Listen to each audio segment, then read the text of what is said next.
Welcome to our second session of the day, our panel presentation.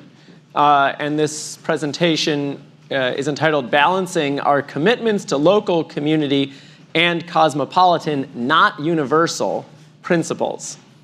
And in this session, we're going to hear especially from Bill Tullius and Derek Jeffries, from whom we have heard before, on practical ways to live as more community-oriented persons in a way informed by personalism. And Bill is going to draw on some practical matters having to do with education and race and perhaps immigration, drawing especially on the work of St. Edith Stein. And Derek's going to talk about his experiences striving to be a brother to persons incarcerated in prisons and jails. But before we turn to that, I want to frame this discussion a little bit by thinking a little bit further about what we human persons are and how we're fundamentally related to community. So I want to build a little bit by way of sort of metaphysical background to the practical things that Bill and Derek are going to say, build on my talk from Monday. If we're going to more perfectly live as members of communities, all the way from small local communities all the way up to the community of all creation, we need to reframe, I think, how we conceive of ourselves as human persons. Now, it's not my claim, I don't want to argue, that if we just abstractly think about ourselves correctly, then everything's going to go well in terms of community, right? Ideas and abstract thinking do not have that level of effect on our lives. Would that they did, then the philosophers could rule the world and everything would be great. Reconceiving of ourselves as human persons helps, I think, when we think about reconceiving, not just as having the right abstract thoughts about ourselves, but also restructuring how we relate to other persons, to the natural world, to the built environment, and so on. We need to work on internalizing a true conception of persons and communities so that that conception directly informs how we perceive others, how we set up our daily routines, how we speak to others, and so on. And I want to briefly contribute to this work of reframing our self-conception by unpacking the title of this panel. So I just want to work through the words in the title of the panel that we have here, Balancing Our Commitments to Local Community and to Cosmopolitan, Not Universal Principles. Because packed into this title are a number of key personalist ideas. First term, not taking them in order here, but the first term I want to talk about. To be a human person is to be committed. I think we heard a lot about this in Dr. Federica's talk. Before I ever decide to assume various duties or decide to enter into communities deliberately, say by making a contract with others or by choosing to join a particular community, I'm always already related to others. I'm always already called by their value and by the value of various communities to give myself to persons and communities in definite ways, right? I always find myself under this call. I'm always already the child of a particular mother and father, the sibling of particular brothers and sisters, the member of a particular culture, the citizen of a particular state, the companion of those who live in close geographical proximity to me. And I'm committed to these others, not because I chose it, but because that's given to me. When I say I'm committed to them, I mean I'm sent into the world along with these others. Commitment is from the Latin co-mittere, or cum mittere, to send with, to send together. As the personalist theologian Hans Urs von Balthasar argued, our identity as persons is constituted by our being sent by God on a definite mission or vocation.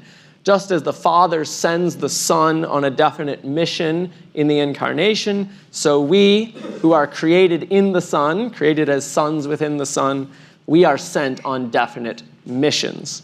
These missions are first and foremost constituted by our being sent into the world always already as a member of certain relationships and communities.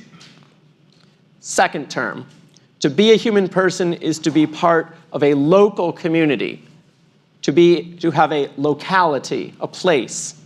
Community is not abstract, it's rooted in particular places.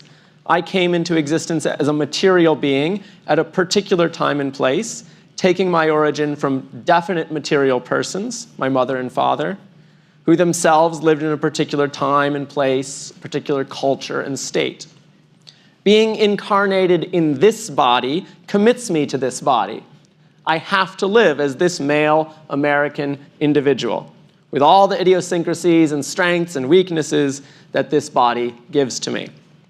To think that I can just change this body at will in any respect is to fail to live as what I am, a spirit incarnated in this body.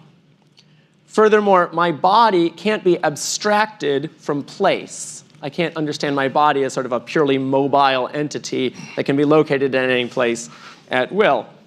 Rather, as this body, I have definite relationships to the concrete surroundings I find myself in.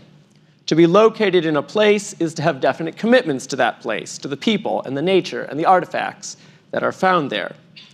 These things have given me my being. That is, they have made me what I am. I would not exist except for being constituted by relation to these things. And in justice, I owe a return to them, right? A return to the particular communities that have constituted me. The world is not just an abstract space where every place is essentially the same as every other. Rather, each place is distinctive, laden with particular values, which I must perceive and to which I must respond. Third point of 4. To be a human person, to be a spirit, is to be open to the whole of reality. I am an intellectual being, a being with an intellect, not just a being with senses. To be an intellectual being is to be capable of knowing all of being, anything that exists. I am a being with a will or a heart, capable of loving all of being, capable of responding to all value. Dr. Federica talked about how we are constituted as persons being related to all of value. And insofar as we share that characteristic of being related to and being under the call of the whole sphere of value, we are incorporated into this community of humanity, to which I, again, always already belong. Ancient philosophers like Aristotle saw the natural habitat of the human person as the polis, the city or state, the place where persons come together to deliberately care for each other's needs, respond to value together, and especially build structures and devise rituals for worship. The Stoics and Christians then saw that the whole cosmos is a city, a community under the political rule of God, built as a temple to worship him. The cosmos is a cosmopolis, a city, a large city. And in a well-ordered city, each person, each object has his or her place. A good city does not operate purely according to abstract principles that treat every person as interchangeable with every other person. Rather, a good city is a home for each particular person. That is the sense in which the cosmos is a city. Each person, each creature, has a distinctive value, which we can perceive and respond to. And because we are spirits, because we are persons, we have commitments that extend beyond our local community. Every human person has some claim on me because I am a person capable of knowing and loving all of being. We can try to live out our commitment to all persons in a universalist or globalist way, in which we try to discover abstract moral principles that apply equally and without distinction to every human person, as our modern neoliberal political and economic system does, like in the purely abstract conception of human rights with which most national and international governing bodies work. That is a system that I think seeks to honor human persons, but ends up having the side effect of flattening what is distinctive about us, or tends to have that effect. Alternatively, we can live out our commitment to each human person in a cosmopolitan way, not a universalist way. That is, by trying to build up a world, a cosmos, in which each human person has a place, and in which each human person, in their uniqueness, can be responded to, just as we respond to our particular biological brothers and sisters in a distinctive way. The final word in the title of our session is balancing. Balancing our commitments to local place and to the cosmopolis. It is hard to figure out how to relate personalistically to all human persons. It can feel overwhelming. It can be hard to figure out how to relate to those with whom we have direct local contact, let alone those with whom we have only the most indirect contact, like people on the other side of the planet. It's helpful, though, I think, when we're thinking about how to balance our commitments to local community and to humanity at large, to return to what we are, incarnate spirits located at a particular place. I relate to the whole city of the cosmos from a particular place within it, the local community into which I have been sent. My responsibilities begin here, and they extend out from this definite place. It's in this context, I think, that we can begin to think about balancing our commitments to every creature that we have as a person, capable of knowing and loving the whole. And with that sort of rough metaphysical beginning, I want to turn now to Bill, who's going to put some more meat on these abstract bones. Thank you, Mark. In the time allotted to me, I want to try to address some major challenges to community today. I won't be speaking about education, but okay. I'd be happy to talk about the role of education in addressing some of these concerns as we move into the discussion period. But I want to talk about some major challenges to community today that are particularly poignant, I think, for a personalist philosophy, which rejecting, as I think we've come to appreciate perhaps over the past few days, the notion of the sort of atomized self of classical liberalism that particularly informs really so much of our moral and political discourse today. By contrast, personalism calls our attention to the properly relational nature of personality. Relationality is of the very essence of the person. And what this means is that, drawing on the famous poem by John Donne, who I think really anticipates so much of the personalist tradition, "No man," he writes, "is an island entire of itself. Every man is a piece of the continent, a part of the main." Now, in the final stanza of that poem, Donne puts his point even more forcefully. And again, I think anticipating the central moral intuition that informs all personalisms.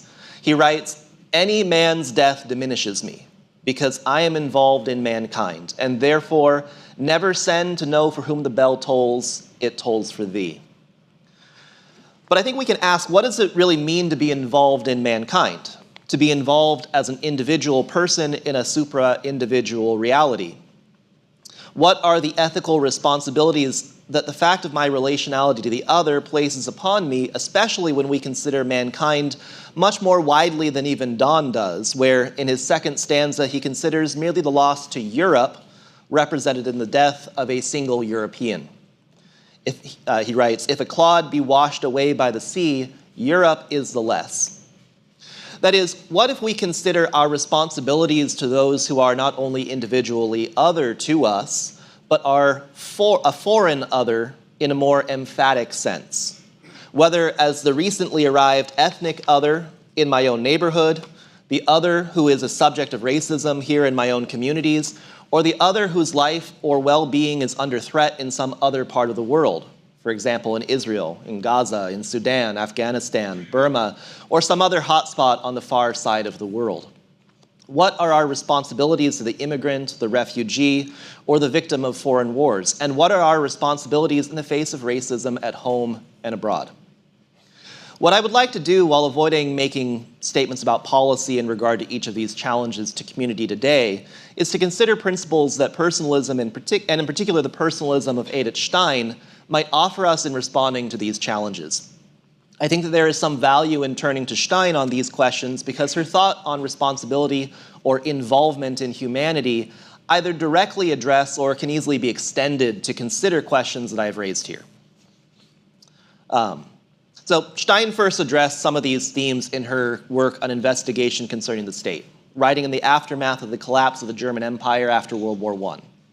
The question that is tacitly in play there is, does Germany require ethnic Germans in order to serve as the bearers of its state functions and in order to be Germany at all? If so, then her readers must wonder, as indeed they did wonder at the time, what place might there be for ethnic minorities like the Jews within those parts of the former German Empire that still remained under the political or legal control of the Germans? Or in other words, what is their relation to the German state? For that matter, what is their relation to the Germans themselves, and what moral or political responsibilities are thereby entailed between them? Now, from analysis of the spirituality of the person and its essential interpersonal relationality, which she presupposes there, Stein would derive the conclusion that while a state can exist only on the basis of some already existing community, it doesn't have to be a single ethnic or racial sort. As she writes, the civil community requires no ethnic community in order to be. It can instead be constituted in a multi-ethnic community bonded together according to a common commitment to a collective good or a collective value.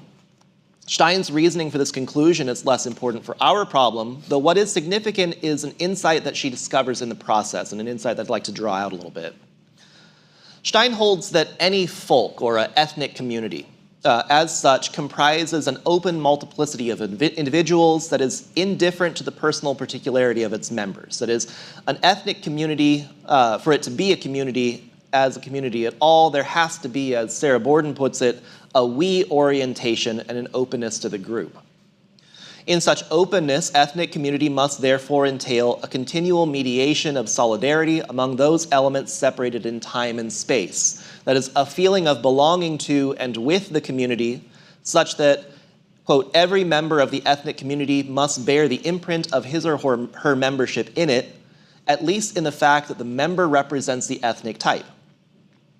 By bearing the imprint of the community within oneself, Stein argues that the member of this or that racial or ethnic group will form a part of a community that does, in some sense, possess, as she puts it, one uniform ethnic character.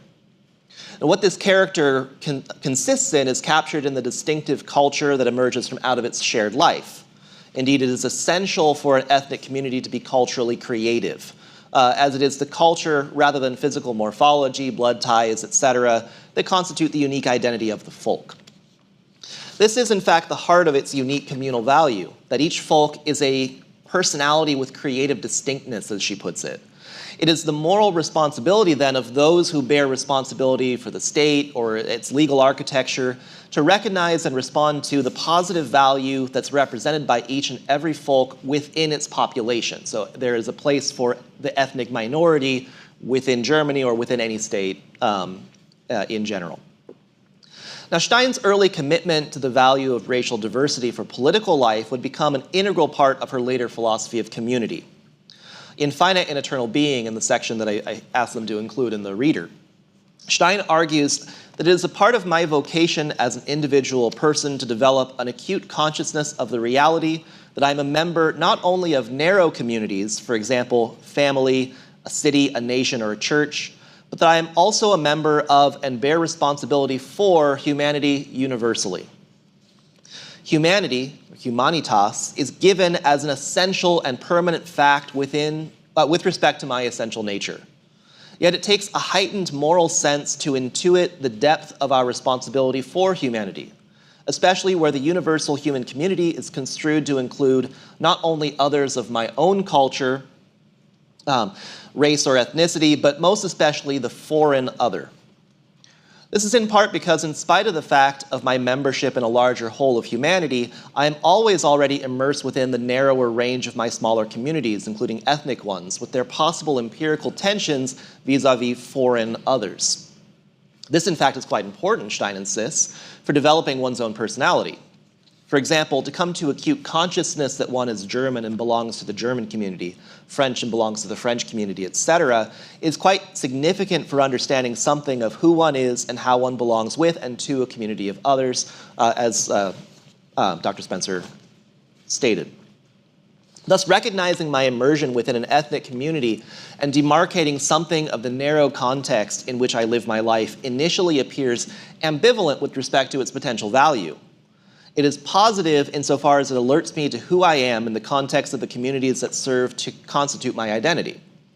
Yet, she writes, To gain an acute awareness of humanity or humankind as of the totality which encompasses and sustains us, it is of signal importance for us to realize experientially that common bond which links us, notwithstanding all the differences, with peoples and individuals of every age and clime, and to be conscious of the fact that by our own contacts with foreign members of the human race, our own being is enriched and perfected.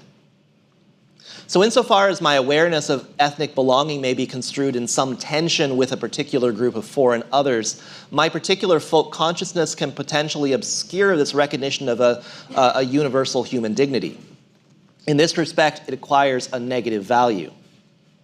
Now, all of this is particularly important both for illustrating the moral trouble that racism signifies in general, as well as for signaling the fact that each ethnic community in its unique cultural creativity bears a distinctive value that is in fact necessary to complete humanity as a whole. Thus, to close oneself off to another on account of their race is not only to violate the other's dignity as a human being, however troubling this is already on its own, but it's also a failure to recognize the genuinely positive value that the other bears precisely because they belong to this or that ethnic community. Even deeper than this, racism has the additional effect of actually closing myself off from encounter with that which is necessary to complete and perfect my own humanity, in the discovery of the full richness of human value that can only be discerned in the encounter with the ethnic, racial other, but whom I instead reject or hate on account of their particular ethnic difference and value. Racism then represents a state of vice for Stein that undercuts the full development of my personality and thus also the full development of humanity as a whole. But beyond the question of racism, from this we also recognize the threat to the whole of humanity and to my own individual personality that is represented by a bomb being dropped over Ukraine or Sudan, ethnic cleansing in Myanmar or in Gaza or the West Bank, terrorist attacks in Israel or in Russia, etc. This is because, as we have seen, each race of people and indeed each individual person represents a unique unfolding of the potencies embedded in our common human nature, but which cannot be unfolded in toto by any individual person or any single race or ethnic group. This is also grounded in Stein's early analysis of empathy, whereby we recognize that part of what it means to be constituted as a unique individual personality is to be constituted for myself fully only through empathy. Seeing myself as the other sees me, including here the alien other, discloses something of myself to myself. Part of what it puts into relief, however, is my unique dignity as well, and as well as by extension the dignity of the other. Thus, I can become complete as a moral personality only by recognizing and taking responsibility for the value of the humanity of the other, including the other who looks at me from across the border, and including the alien other crossing over it. Construed theologically and even eschatologically, Stein recognizes here the institution of a solidarity that bridges geographic, political, ethnic, and other forms of division that alienate persons from each other and from a sense of responsibility for one another as a condition for the kingdom of God. Ethically and theologically, borders between persons and nations must be crossed, and indeed erased, as it were, in our consciousness and in the forms of relation that it conditions between myself and the other. It entails the recognition that, in the words of St. Paul, for the moral agent as the subject of the kingdom of God, as Stein construes it, there is neither Jew nor Greek, there is neither slave nor free person, there is not male and female, for you are all one in Christ Jesus. That is, we are all solidarily one in the moral consciousness of our shared humanitas. For personalism, then, we are involved in humanity, and this means to have something of ourselves bound up with each and every person and group the world over, any loss of which diminishes myself and reduces the possibility of perfection in the whole. Empathy for Stein provides us with a radical responsibility for the other that transcends the border that separates the foreigner from the native, and that recognizes the other no longer as an alien, but as a neighbor in the sense of the Gospel of Luke, where it is asked, "Who is my neighbor?"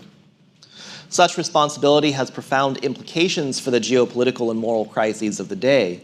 It is not hard to imagine the various scenarios where there are conditions of alienation and where we may recognize here the moral responsibility to undo them. But on the other hand, it is quite another thing to resolve the moral issues represented by each case.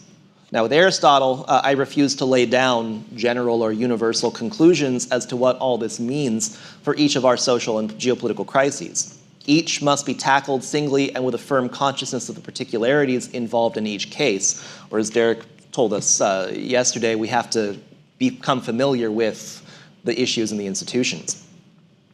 But likewise with Eric Voegelin, who is a thinker that I would say is operating on the periphery of the early phenomenological movement and also inherits some of the legacy of the early personalist movement, especially through Shaler. With Voegelin, I recognize that we can and must draw a distinction between an eschatological ethics and an ethics that must somehow still navigate the problems of the here and now, without misconstruing what is possible here and now with what is only possible in the eschaton. Thus, the ethical implications here of this idea may not necessitate policies of, for example, totally open borders or a complete internationalization of the world order. The transcendence of borders between peoples is and must be a moral ideal if we take our common humanity and our moral responsibility for it seriously, yet without making the mistake of supposing that that ideal is fully realizable in historical time and where ethics must still navigate the realities of empirical necessity. This is a point that I think Stein also appreciates, and where we have to constantly fall back on and rely upon divine grace in order to navigate these problems. Yet recognizing that point, the problem of personal responsibility cannot be fully erased just because there are empirical roadblocks in front of us, and especially when the value of each person and people cries out for recognition.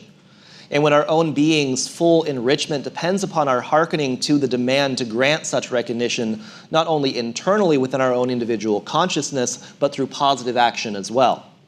What that action is to consist in, however, I must leave to you individually to consider in the light of your own personal vocations and the peculiar call of the moment to which we must each respond individually. Thank you.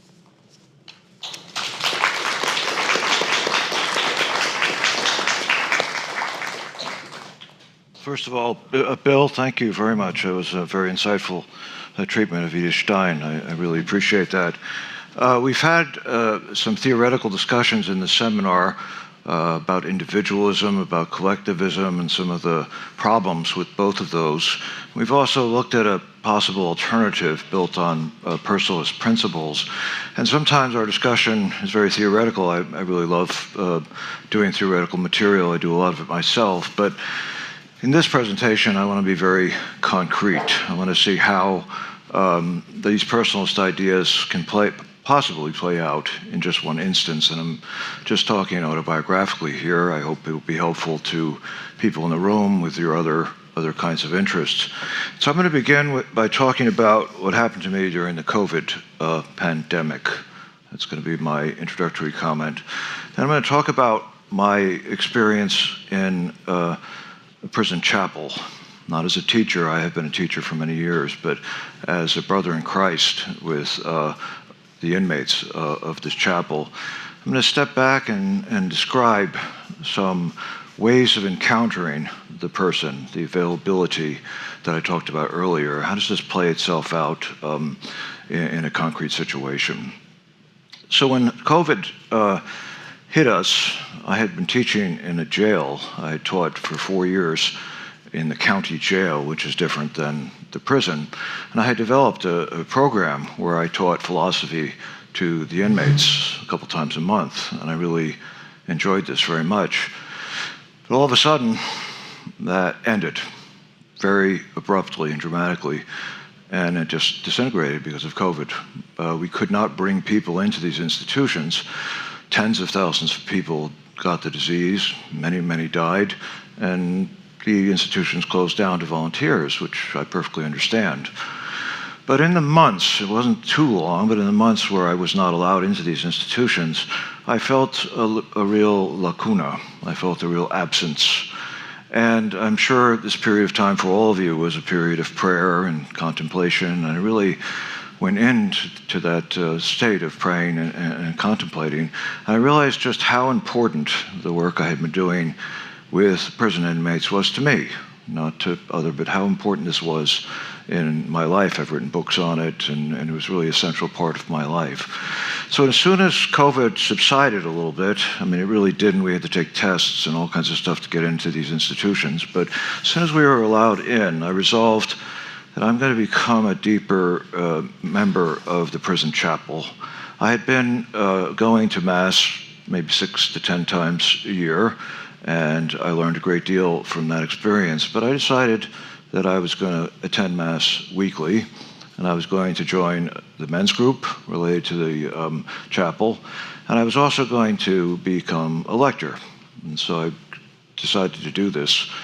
And it took some adjustment. I had been a teacher, a certain kind of role, and here I was a real brother in Christ with some people that it was occasionally uncomfortable to play this role. But gradually, this grew into a deeper commitment, and the prison at the Green Bay Correctional Institution is now effectively my parish. I go there every week, and I'm involved. Let me say a little bit about what happened, I mean, how this affected me. I did not go there to rehabilitate people. I did not go there to repair people, did not go there to fix people.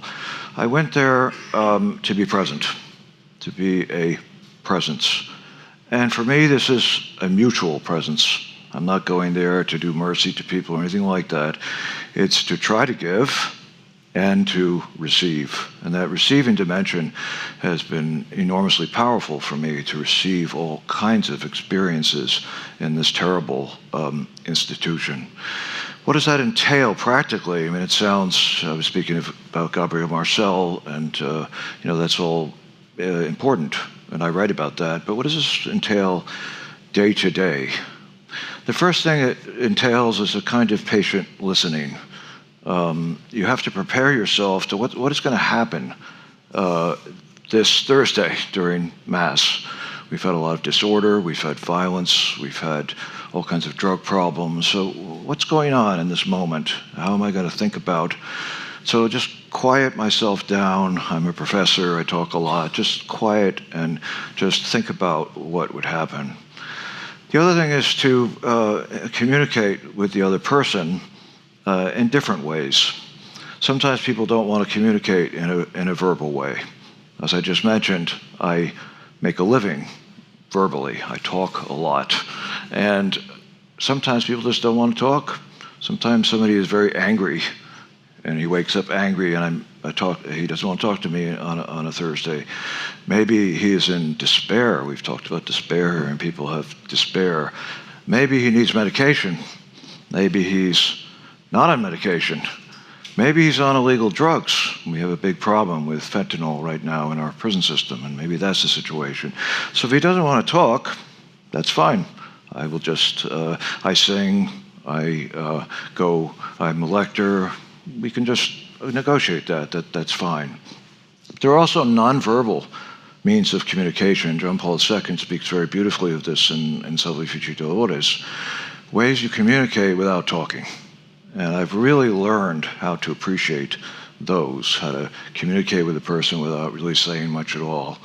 Here's an example. We had a priest at this chapel some years ago. He was the official priest for the Green Bay Packers football team, which is really amazing. These players wanted their own priest. And this man was wonderful. And he seemed to, outside of the prison, he seemed almost to be a different person when he came into the prison. It was kind of a beautiful transformation that I saw. And he encouraged, during the passing of the peace, for all of us to circulate and each person to shake the hand of the other. And this could occasionally get a bit dicey. People have animosities toward each other. We've had occasionally fights and things like that. But it really meant a great deal to him. And we've retained this practice. The Department of Corrections does not like it. We're not supposed to touch inmates. We're not supposed to call them by their first name. That kind of stuff is, we get volunteer training every year, and they say, don't touch the inmates. They might kill you, you know. But our priest at the time said, this is what we're doing. It's a religious aspect, and if you oppose me, we're going to have some difficulties. And so this habit of kind of kind of developed, and to me it's a beautiful moment in our Mass, because if somebody is troubled, you can just touch them, give them a hug, something like that. And in terms of receiving, I want to indicate that there have been times where it's been difficult for me to come to this prison in the middle of winter. It's dark, it's deeply depressing. And I have received from these men. They've asked me about my life, asked me about, and so they've been in the position of, I don't want to talk, and it's okay. And so for me, this is a deeply enriching and powerful experience.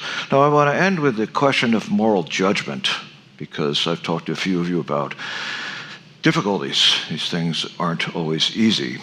And people have different views about how you should integrate moral judgment. I worship with some men who have committed really unspeakable crimes. I can't even discuss them here. I mean, just things we just don't want to talk about. They will never be released from prison, ever. And so how does one think about a person who has done that? There's an officer, so there are some officers at our prison, and some of them say something very interesting. They say, yeah, I know exactly what the person has done. It's my job to do that. I don't want to dwell on it. My job is to be fair to the inmate, but firm, and make sure that the rules are followed. But if I'm thinking about this awful person, the deeds that they have done, I just can't do that anymore. And I admire that, and I appreciate that. People share with me, and I'm willing to listen to them. Many times in our men's group, we have people who are racked with guilt, and they want to talk about it. So I'm certainly available to that, but I certainly don't go in and say, well, yeah, what'd you do? And I don't need to point my finger. They've been adjudicated. Don't need anything of that character. I'm just there if you wish to talk about it. But sometimes people have different views on this matter. Sometimes people think that you should have a strong moral judgment. I met somebody here at the Hildebrand project a few years ago, and we had those virtual meetings. And this gentleman was Jewish, and he was from London. And we really kind of hit it off. And so he asked me to do a presentation to a group of his in London. And there was a man there who got very aggressive, and he said, what about these people committing suicide? What would you do? Why don't you just let them commit suicide? It'd be better for them and better for everybody else. And I said, no, I really can't go along with that. You know, I can't condone what people have done. I can't just say, well, you know, you're innocent, because people have done terrible things. This man got so upset because he felt like I'm infringing on speaking of individualism, on the individual liberty of someone to take his own life. And I'm just opposed to suicide. And we have a good number of people who commit suicide. And I just can't do that. So there's an element of truth here. You can't just ignore and say, well, you did nothing. I have to let you come to terms with your own crimes. So some people will not agree with me. I had a colleague who used to go into our prison in the 70s, and said, you're all political prisoners. You've done nothing wrong. We should open the door. I just can't take that stance. So it's often a delicate, I am who I am. I don't approve of this crime. I'm willing to listen to you and sort of follow you and accompany you in your journey of self-reflection. So these are some suggestions to all of you. I think they're applicable in different ways to other kinds of volunteering. I'm trying to write a book where I'm dealing a lot with elder care.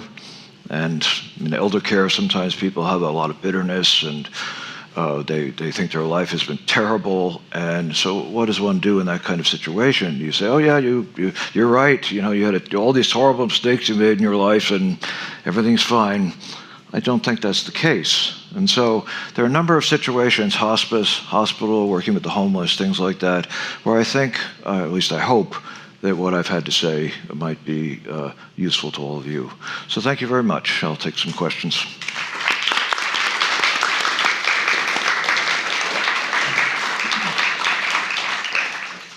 All right, we have about 20 to 25 minutes for questions, so lots of time, and there's some microphones now, so raise your hand and we can get started. Charles.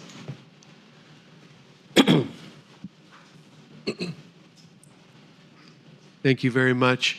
I wanted to ask you, especially Derek,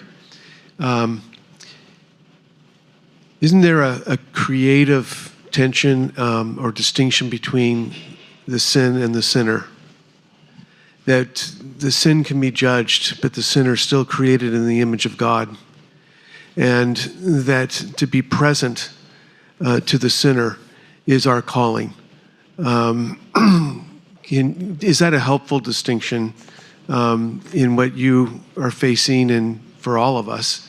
I just was wondering what you think about that. Yeah, in general, I think it's a good distinction, but I think, Charles, in reality, since I have an understanding of the person where habits and virtues or vices shape action and vice versa, the distinction can sometimes break down. That somebody can display sinful behavior in their character. They can get deeper and deeper into, some people just descend in prison for years and years into deeper and deeper trouble, deeper kind of evil acts. But then there are people who amazingly turn around. It's just an extraordinary surprise. The person sees himself differently. I mentioned that person on 60 Minutes, and I've seen this too many times to, it's just remarkable. It's one of the things that keeps me coming back. So yes, in general, as a rule, that's certainly correct, but sin comes from somewhere, and character, and they're all related for me in complicated ways. Amanda? Jumping over to William's presentation, if I may, lots of great themes raised. Thank you for all of that. It brought to mind how I had recently seen a tweet from a CPAC conference in Hungary. The video has 57 million views, and the accompanying text with the person's speech says, the Great Replacement is no longer a theory, it's reality. White Europeans are being replaced in their own countries at an ever-accelerating rate, and it will mean the end of our civilization if we don't turn things around. So you engaged a lot of these themes in a certain sense. I'm wondering, in light of this kind of discourse being very popular, even among conservatives and Christians, how would you respond and bring the personalist tradition to bear on this kind of discourse? Yeah. I think that you're right, that this is something that we see quite a bit today, even within Christian and conservative circles of discourse. I think that one of the things about the personalist tradition that in addition to the idea that we always have to respect the dignity of each person and the idea that each person has value, or as Stein discusses it here, that we have to also acknowledge the genuine value of different ethnic groups that, in a sense, complete the whole of humanity, and without which humanity is impoverished. I think that it really challenges this kind of discourse, this notion of replacement theory, or the idea that civilization is at risk of being replaced by these other groups as they move in. Now, of course, that's not at the same time to fully dismiss the insight that there are diminishing birth rates in Europe among various European ethnic groups. That does mean that they're shrinking as a demographic unit, and there is something problematic in that as well, because it means a loss of people that are culturally creative, that are productive of values in Stein's sense, and that adds something to humanity. Now, of course, at the same time, and Stein discusses this, peoples come and go in the course of history. So nothing is permanent in this respect, and it's also not clear that ethnic groups that become integrated or swallowed up by other movements of peoples in the course of history, that their loss is at the same time something that represents an ethical loss. there are no ancient Romans here among us anymore. And there's something perhaps sad about that, but on the other hand, we still have their legacy. And so in history, peoples who have contributed something to the unfolding of humanity across time, they've contributed a permanent value, and they've fulfilled the sort of historical role in the unfolding of humanity that they were meant to fulfill. So I think that in a lot of ways, there's something deeply troubling about this idea of the threat of replacement that is deeply depersonalizing to whole groups of people who are moving into Europe looking for better lives.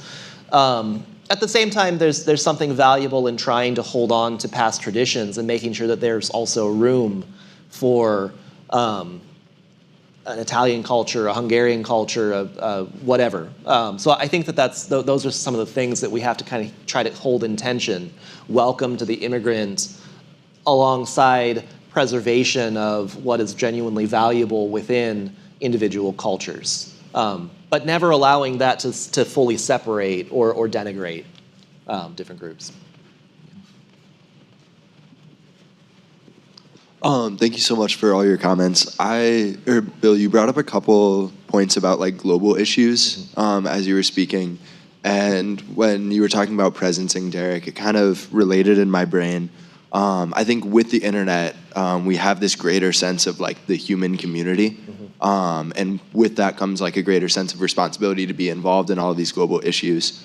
But simultaneously, there seems to be a greater ability to help when we have an actual relationship with those around us. The more that we have actually encountered them, the more we can understand their needs and help. And so I guess I'm just curious, like, is the universal human relationship enough for us to be involved in some capacity, or what does that capacity extend to? When I really have no relationship with anybody who lives in these nations that are like Ukraine or Russia right now, I have no physical relationship with either of these people. Most likely I won't in the near future, but simultaneously I feel this deep need to be involved in some way. Yeah. So how do we approach that while truly seeking to help, but knowing that we won't really be able to encounter them as persons in a physical way? Right. Yeah, and I think that when we talk about balancing our local and sort of cosmopolitan responsibilities as persons, this is sort of one of the things that we have to keep in mind is sort of the limits of our potentialities as individual persons. And that's why at the end I say that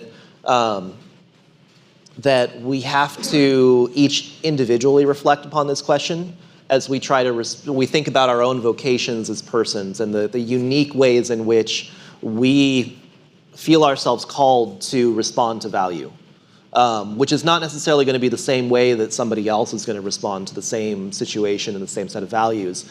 I always like to contrast the response to authority and the response of humility that we see expressed in the character of somebody like St. Francis of Assisi, with the character of humility and a response to authority that we see in Catherine of Siena. St. Francis, with his first followers, goes to the Pope to try to get confirmation for his new order, and the Pope initially sees him in his peasant garments, covered in the mud from the road, and says, "Go wallow in the mud with the pigs where you belong." So St. Francis goes and does that. And then he comes back covered in the mud and says, "Okay, I did that, now will you please confirm my order?" So he responds with this kind of obedience that at the same time is a very potent rebuke of the Pope, but performed in humility and obedience. But this is a very different kind of expression from St. Catherine of Siena, who goes to the Pope in Avignon and tells him, "You need to go back to Rome," almost commands him in the name of God, "Go back to Rome where you are supposed to be as Bishop of Rome." So two individuals respond in saintliness to similar kinds of situations, similar personalities, but in radically different ways. And I think that that's a good lesson for us of how of sort of the personalist ethical intuition that we can't reduce morality to a set of universal prescriptions that are valid for all persons in all times, in all situations. So we have to respond to the call of the moment as we are called individually to do so. And so thinking about our responsibilities that we may feel called to fulfill, if we find ourselves deeply affected by the news of a bombing in Ukraine, or the news of civil war in Sudan, or something of that sort, that we might be affected by it differently than somebody else. And so perhaps that is an indication to us that we are ethically called to do something about it. Even though we're separated by distance, then we can begin asking the question, well, how can I respond in a meaningful way? And perhaps the best way is simply, it's on my heart to pray, to intercede. Perhaps the best way is it's on my heart to draw broader awareness to the problem. So I get on social media and I post things about the crisis in Ukraine, or the crisis in Israel, Gaza, the crisis in Sudan, whatever it is. And then there are also other options as well for positive action. There's the fact that some of these things are political issues, or are things that are tangential to our politics here. So writing to representatives, organizing charity donations, things like that are things that we might be able to do as we try to balance our responsibilities at home as well to those around us, as we try to respond to the call of the moment in each individual situation. But how we actually balance these things, it's going to look very different between what you're able to do, what I'm able to do, and what somebody who has maybe a large network or a lot of influence might be able to accomplish as well. In terms of the local community in relation to the Cosmopolitan, I was thinking that a lot depends on the reasons or levels of commitment, if I divide it into activist, intellectualist, and contemplative. If I'm committed to my family just in a sort of directly activistic way, I want what's good for my family, I may get more interested in the wider society on the behalf of my family, but some would say that's still too self-centered. Or if I'm interested in my family but intellectually committed to bettering the whole world, a Marxist might still say your commitment to your local community is getting in the way of the worldwide revolution. But if I'm committed to my local community, my family, in a deeply contemplative or prayer-like way, Derek Jeffries brought this up, etc., then even though I'm committed locally, it opens on to the whole and doesn't exclude. And therefore, not only Francis Xavier, but Teresa of Lisieux are patron saints of the missions. And all she did was, wash dishes and floors and clothes for a couple of decades, and yet she's patron saint of the missions. Yeah, I think that's a very good point about the ways in which, especially if we're looking at this in a theological and a spiritual context as well, that there are things that we can do for others without leaving the confines of our home, and that are quite powerful. At the same time that others might be called, or many of us are called to do more than that more contemplative kind of. But again, this is where the specific call of the moment to me really comes in. Yeah, and if I could pick up on that too, I'm really glad you raised this issue of contemplation. So I've been thinking, really, I don't know, the last day or so, that's a term that I don't think we've used in any of our discussions. So I'm glad you've introduced it into the discussion. For Hildebrand, lots of people throughout the tradition, cultivating a contemplative disposition, a disposition that is sort of primarily receptive, that is able to just lovingly behold that which is of value, whether that be other persons, God, things of beauty, just situations, philosophical ideas, right? Anything of great value, to just spend time lovingly beholding that, and not always thinking about what am I going to do with that contemplation, is a key attitude for developing all of the virtues. Right? This is an idea that goes back to Aristotle, but it's developed beautifully in Hildebrand's Transformation in Christ. So I think that's a key idea. We might think of contemplation as sort of separated from community, but it's really a sort of fundamental to living well with others.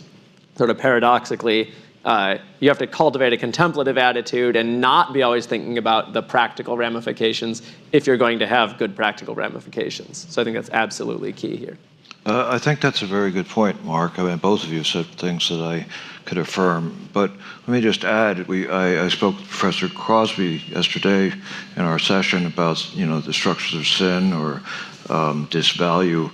I think the contemplative life can open you up to notice things and the receptivity toward another person. Then you say, well, I wasn't paying attention to that. I didn't know that.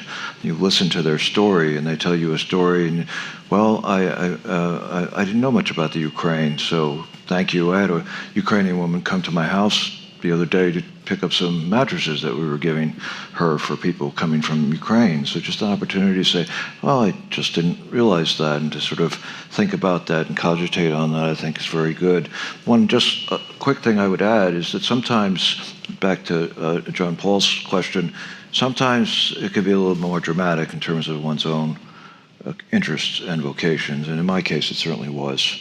I had a significant change over 16 years ago, and I don't attribute some of it to me, but to others as well.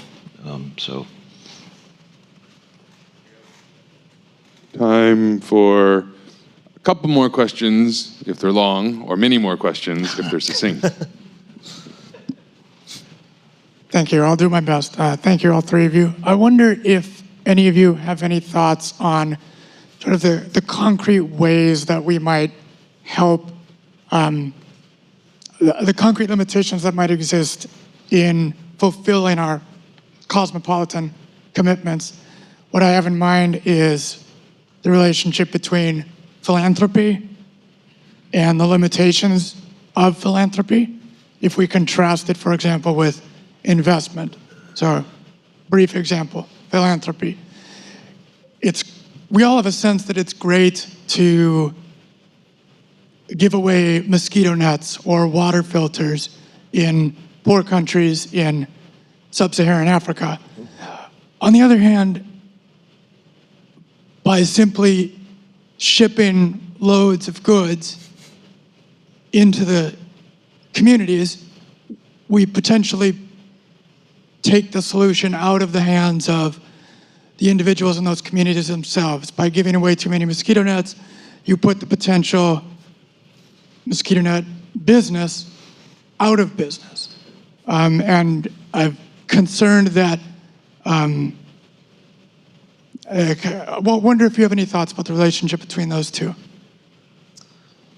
Go ahead, Noble. Sure. Well, I was maybe going to echo what you've been saying over the past couple of days of the importance of getting to know the institutions, getting to know the realities on the ground. I think that we do, in fact, do a lot of harm with different forms of international aid, depending upon how much or how little our aid, our efforts are tailored to the particularities of the reality on the ground. So yeah, I think that's a great point to make, and I think that that's something that, again, I don't think we can generate universal prescriptions or policy proposals here to say, so this is how we address that, other than just to say, get to know the people that you're trying to serve and the situation on the ground, consider the ramifications of the particular approach you're trying to take, and is it likely to be the most effective? But those sorts of questions are things that I, as a philosopher, don't feel particularly prepared to address those kinds of practicalities. But yeah, I think that is an important point that any kind of activism or charity or philanthropy has to always take into account. Well, that's an excellent point, Bill. And I do, as philosophers, we have to have some epistemic modesty about our own capacities. We tend to think, because I'm good at philosophy, I'm good at this, and many times we're not. But you have to immerse yourself into the details. You can't just say, I'm not interested in those details. But I would also say that you can be wrong about, I tried this, and international development is extraordinarily complicated. We had models that weren't very good in the 1950s and 60s, and you could be mistaken. There's no magic elixir that's going to save you from that. But I entirely agree the importance of modesty and also analyzing the details is important. One thing that I could add, I mean, as philosophers, we're not very good at policy prescriptions, but we are good at is principles.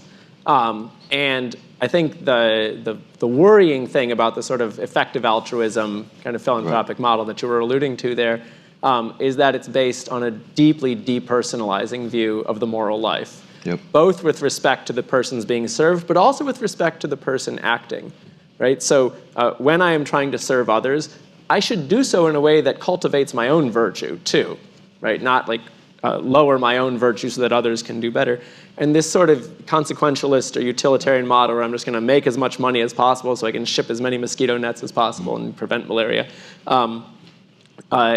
is not treating myself as a person, and it's not treating the others as a person. It's saying the only value here is sort of raising the level of subjective well-being or something like this, and failing to treat us as real persons. So I would say I would caution against any sort of philanthropy that is based on that sort of motivation, regardless of outcomes. I think that there's a lesson maybe that you can derive from Pope Francis's description of how priests should be in relation to their people, that they should have the smell of the sheep upon them, meaning that they've got that kind of interpersonal relationship with their flock where they know what the problems are, they know what the struggles are, and in part because they are immersed in those problems and those struggles themselves. And I think that philanthropy has to be the same. It has to have that interpersonal dimension where the philanthropist has the smell of their flock on them as well, because they've engaged in a real and meaningful way. And that's something that we don't very often see in philanthropy. I can't help but interject this one great essay.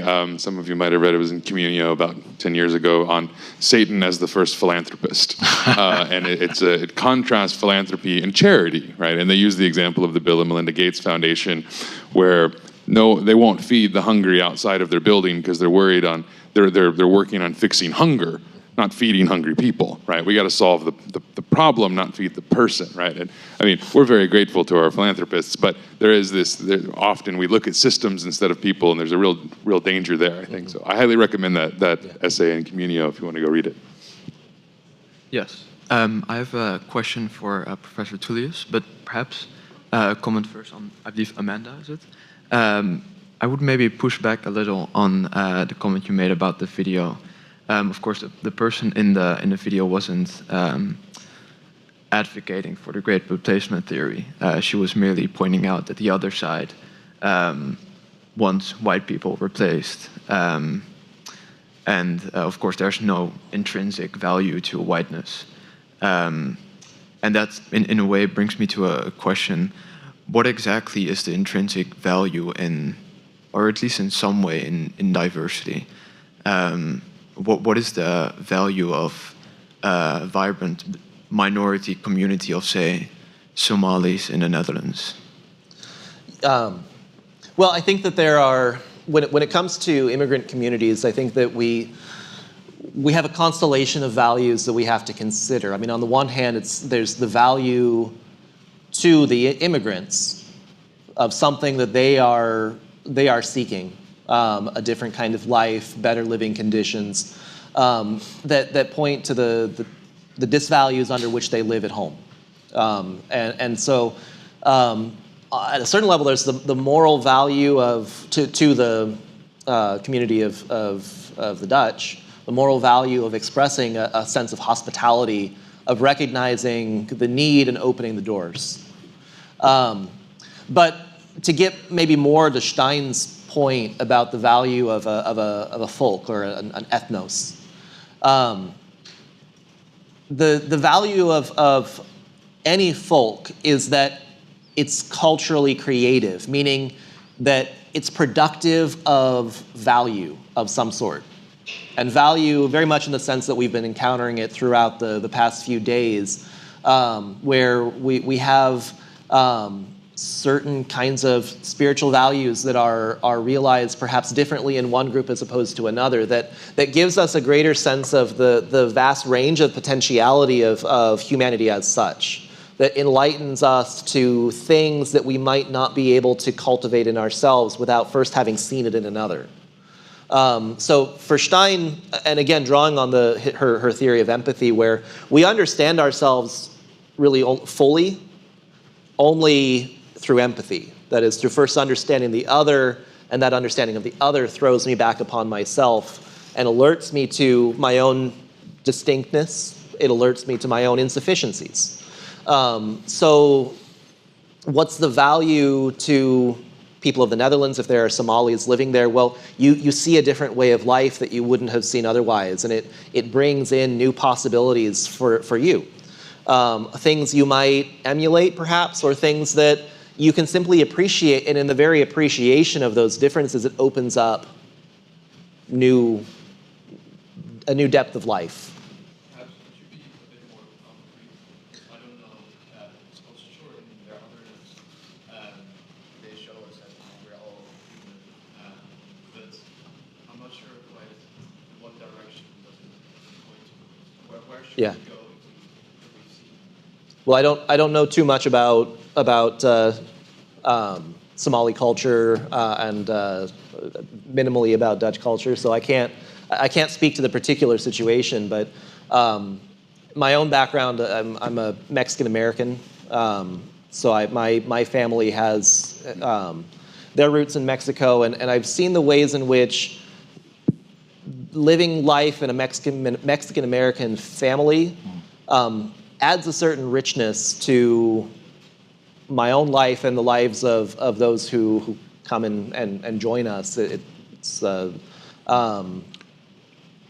opportunities for hospitality, opportunities for exploring different ways of living, different ways of doing family that are, I think, potentially enriching. But I think that's maybe as far as I could go with that without doing anthropology or something. We're going to give what is almost certainly going to be the last question here, just because we'll run out of time, to Dr. Crosby.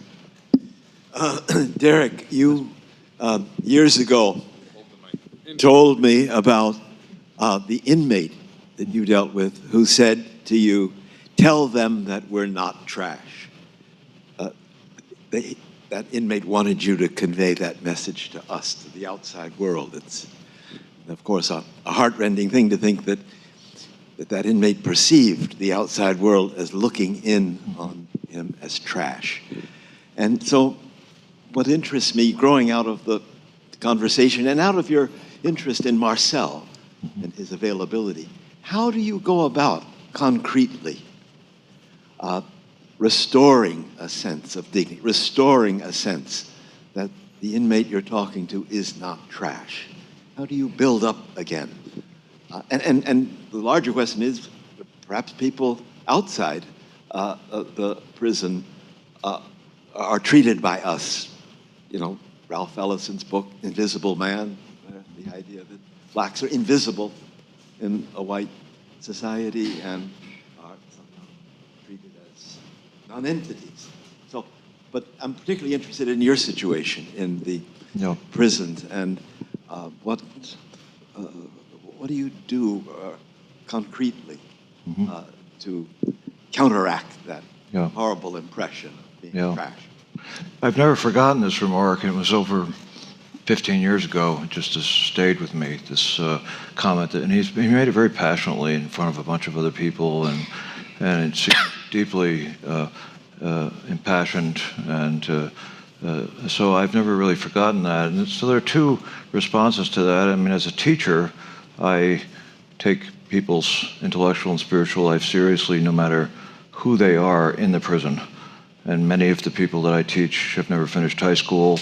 They've had a very bad experience with educators. They're the people you know who are thrown out of school and suspended, and then go to juvenile facility, and here they are. So many of these people have never been seen as having anything intellectually positive to say. And for me, everybody has something to say and something of interest to say in the classroom, whether it's in the prison or outside of the prison. So that's one way I try to say that, yes, you have interesting comments, and I'm intrigued by that.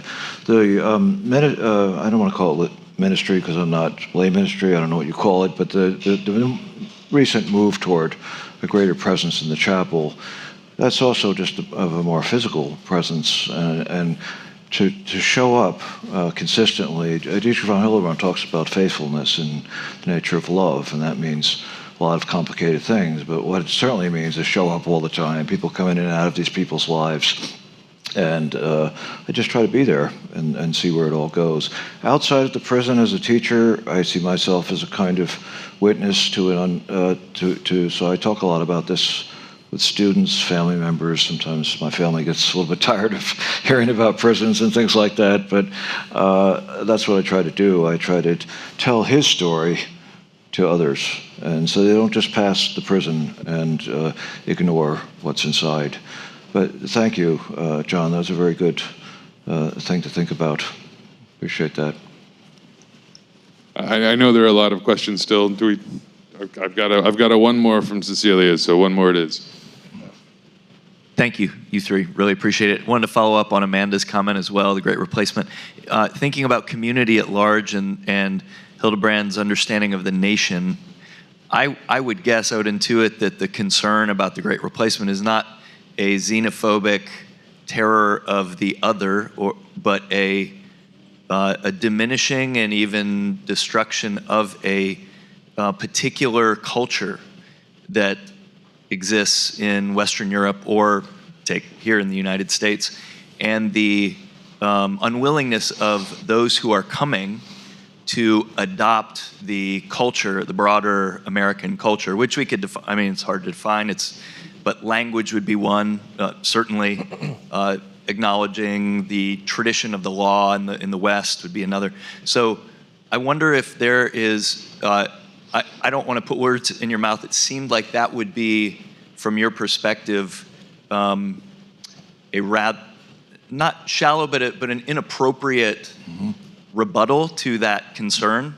And I'm wondering if I'm accurate in that, or if it is possible to be a personalist and still have those deep concerns about preserving Western culture. Yeah, I share deep unease with that whole kind of discourse about the Great Replacement. First of all, I'm not sure what white culture really is.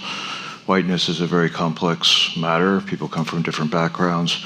And secondly, I think it's a kind of fear of the immigrant, because Green Bay has seen 10,000 Mexican Americans come, and these young people have learned English. Their parents don't, but that's never been any different than Italian Americans or Belgians coming to Wisconsin or anything like that. The first generation doesn't learn. These young people love the Green Bay Packers as much as anybody else. They embrace all kinds of American values. And I'm just not worried about that at all. I want to be welcoming. Perhaps this makes me a little bit more in the cosmopolitan direction, and I'm also confident. And this comes from experience, but also theologically, I'm confident that we can absorb people who need things. I think fearing loss like that is a very negative kind of spiritual response. So I'm not sure what people are worried about losing, and I do agree Bill's comments are very apt, but I'd rather not operate from that place spiritually and politically.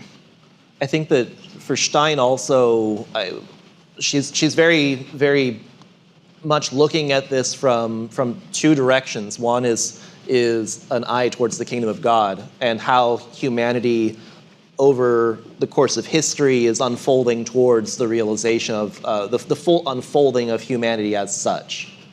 And the other is a consciousness of past history and the reality that, civilizations do come and go.